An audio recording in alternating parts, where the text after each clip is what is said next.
আগামী দিনে আমাদের প্রিয় নেতা তারেক রহমানের কাছে রাখুন, তারা হাতে তুলে দেবেন।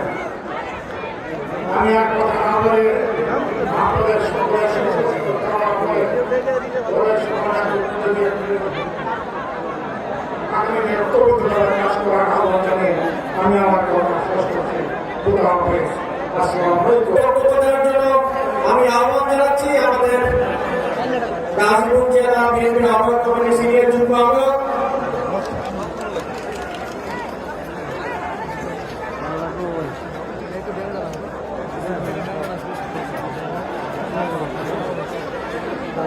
এবং গাজীপুর ৩ নির্বাচনী আসনে বাংলাদেশ জাতীয়তাবাদী দল বিএনপির মনোনীত প্রার্থী প্রফেসর রফিকুল ইসলাম বাচ্চু তার বক্তব্য করবেন।